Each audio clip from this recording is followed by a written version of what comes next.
Glad to see you again, builders. Today we'll demonstrate how laws and research will impact the way your city evolves. Since the last showcase episode, we worked on updating the lighting and color grading.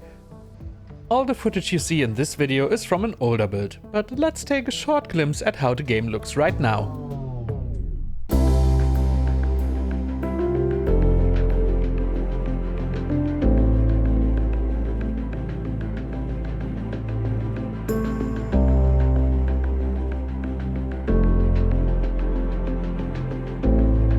We really hope you dig the way it looks. Feel free to tell us how you like it in the comments below. Now buckle up, we are diving into laws and research. To pass any law, a courthouse needs to be built in your metropolis. On completion, you'll get access to all available options right away. Laws are your tools to quickly react to something going on in your city and to make a full-scaled and overarching decision. Quick rule of thumb, a law will either cost or generate money. You can pass or revoke them however you please. You're the mayor of the city at the end of the day. So let's get to it. Legalizing gambling, for example, would bring casino operations to your city, and with them a shiny new stream of consistent revenue. But sadly, it would also bring a rising wave of crime with it. Is taking the cash and investing in a police station or two to outweigh the negative effect worth it? Well, that's your decision. You're the mayor after all. The ordinance on air quality forces your industry to raise their environmental standards, resulting in less pollution.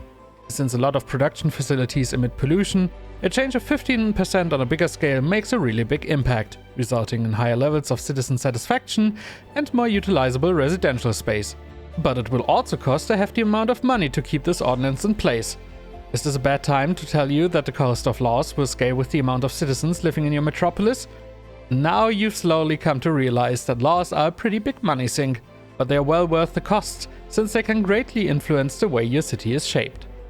You could, for example, declare your city a nuclear-free zone, resulting in a ban for the construction of new power plants and the decommissioning of existing ones, in exchange for a bit of overarching citizen happiness. Pretty major decision, but you're the mayor in the end. Now you have the choice between less effective renewable energy sources or some based on fossil fuels that will cause pollution during their operations. Alternatively, you could research new ways of energy production. Put your research center down in order for your scientists to start working. To conduct research on new topics, research points are required. Those automatically accumulate whenever your city reaches a new milestone. Each milestone is tied to a specific number of citizens of one tier living in your city. Unlocking a milestone will give you access to new buildings, features, and of course research points. Research is laid out like a branching tree. To progress further in this tree, you'll always need to unlock the corresponding branch of research on the left-hand side first. Looking a bit deeper into the research tree, one topic that strikes the eye is road grid. Placing a road opens up new space for buildings. Always 5 squares deep, respectively 6 for super big roads. Unlocking this upgrade will add one more row of building space per street, allowing you to build even more densely. Having this technology available will entirely change how you lay out your city. At the end of each branch, mighty technologies wait for you to be researched and unlocked. One of those technologies is the fusion power plant. Wait, weren't we looking for a suitable replacement for the decommissioned nuclear plants?